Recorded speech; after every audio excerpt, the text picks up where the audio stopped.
Hi, welcome to the store so far.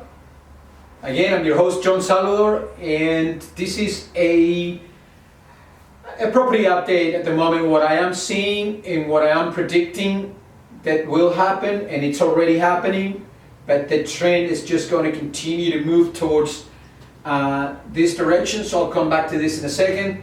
Now, the couple of things that I like to look at a more kind of zoomed out macro level when it comes to property is where the growth is going, as in where the people are moving to, and the vacancy rates. Okay. Now, if you've been following the information I've been sharing in this channel, you know I don't invest for capital growth. However, I do keep an eye on it, and over the years, my positive cash flow properties have benefited from growth. It just takes a little bit longer. It is more steady, more predictable, more reliable than say, for example, what used to be your inner city, type of property. That it's arguable. It will come back, and you'll see some of the cities thriving again, etc. But it's not going to happen in a flash. Okay. There's a few trends kind of pushing that towards a different reality, if you like. Okay. Now, when it comes to vacancy rates, this is a good indicator, as I've shared in the past, about how quickly you can get a tenant in an area, or if a tenant leaves, how quickly you can replace that tenant. Okay, so that's pretty important. At the moment, I think Sydney is winning with 12% plus in the inner city, and in some areas, and when it comes to capital growth, main cities again, Sydney and Melbourne, and to some extent Brisbane, they've seen a reduction in capital growth. Okay, so again, this is a good indications of the trend that is happening right now.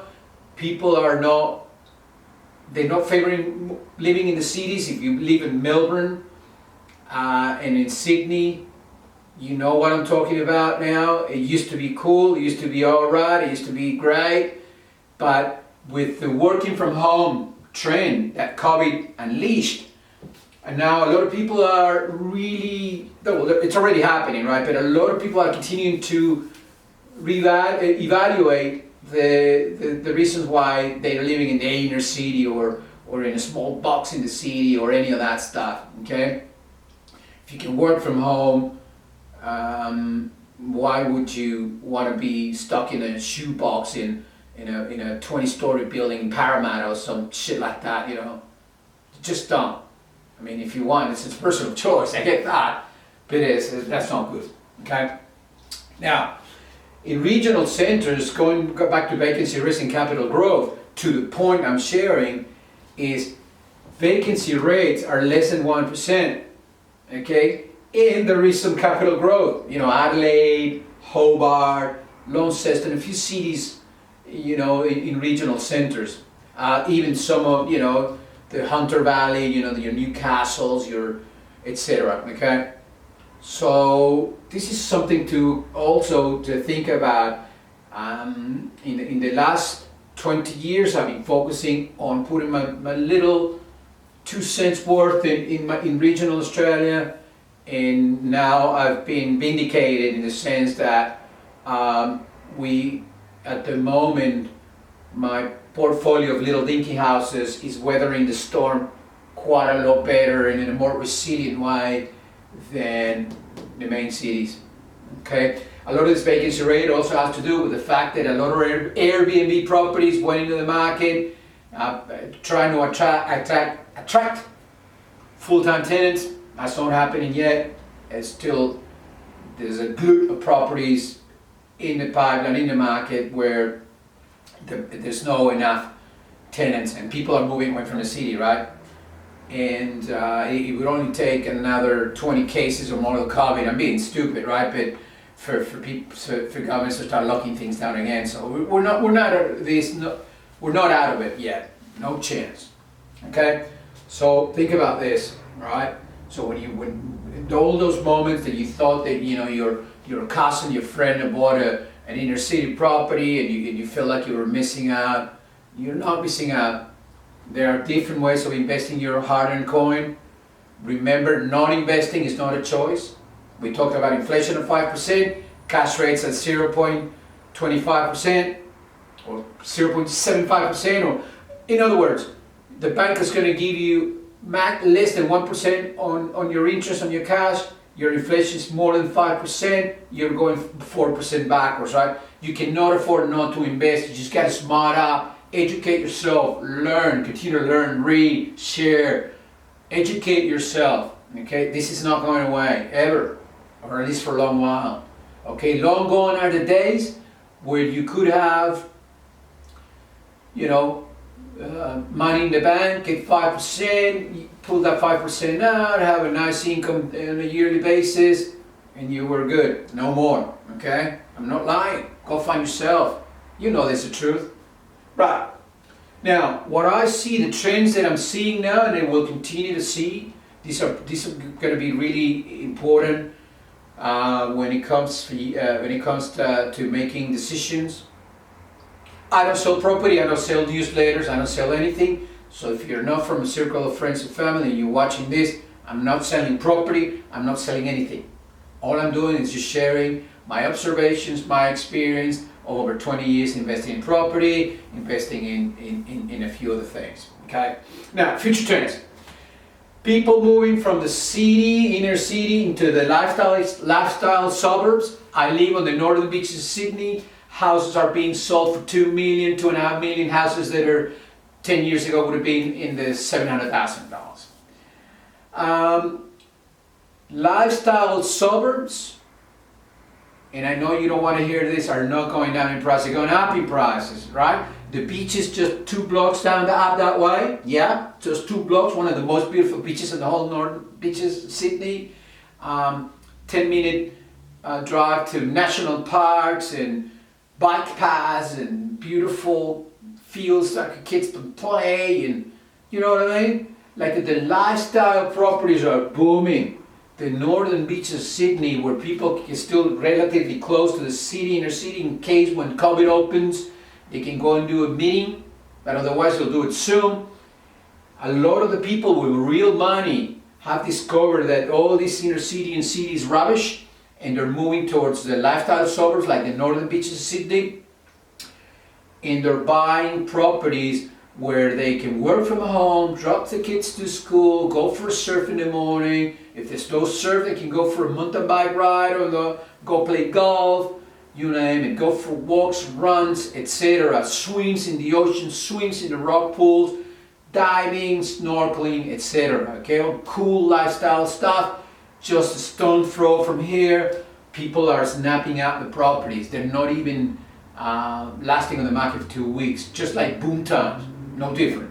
Okay, keep an eye on that. The second trend that I see is people just ditching the cities altogether, not even lifestyle suburbs. They're going to bypass everything, they're going to go to regional centers. Okay, very simple, right?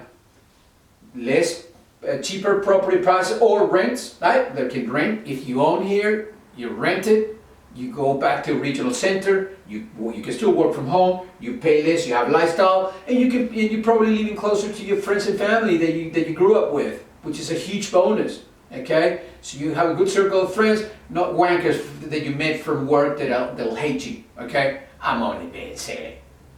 All right, so this is an important one. Okay, the work from home trend, amplified by the COVID bullshit. It's making these changes a lot more pronounced and faster. Okay, whether you like it or not, you got to think about these things. I am thinking about these things. Eventually, in the short term, I perhaps will rent this property and go live, in a farm near the water, that sort of stuff, northern New South Wales. Who knows? I'm thinking about it. Now, also, there's been a trend to people becoming more entrepreneurial and moving into farms or income-producing properties beyond accommodation. I'm not talking about, buying a property at the coast and, building a couple of cabins so people can go and stay. That's all right. That's cool. That always will work, and the better located, the more private, secure, and comfortable, and value for money these are. Yeah, you got a sure bet that you're going to continue to make some income out of those with, through stays, Airbnb, your local real estate agency, short term, holiday letting, that sort of stuff. It's always great. But what I'm talking about is also farming, entrepreneurial farming. You grass fed this, biotechnical that, organic this, you know what I mean? You understand what I'm saying? So there's a lot of people going back to the roots, so to speak, and getting properties that are that they can farm, and they can basically produce clean foods and grow animals in a sustainable way, and live a better lifestyle overall, a happier life if you like. And so there's and the reason I say be on accommodation too is because we're seeing a trend. For example, in places like Tasmania, people are building mountain bike parks. They're buying land and they're building mountain bike parks so people can go travel and ride their mountain bikes in there. It's happening here in northern New South Wales, the Wollongong area down south, etc. So just people buying properties and building mountain bike parks, for example, so people can go and play with the mountain bikes in using the natural terrain, aided by man-made features, and they make a lot of fun. You have showers, cafes, restaurants, whatever, little pub, etc. So you can hang out with your mates and have a lot of fun. Okay. So, and obviously this goes beyond this. I'm just sharing some anecdotal experience, observations, but you name it, there'll be a lot of more properties that are going to be bought and used for entrepreneurial purposes beyond your usual, Airbnb, bed and breakfast, that sort of stuff. All right.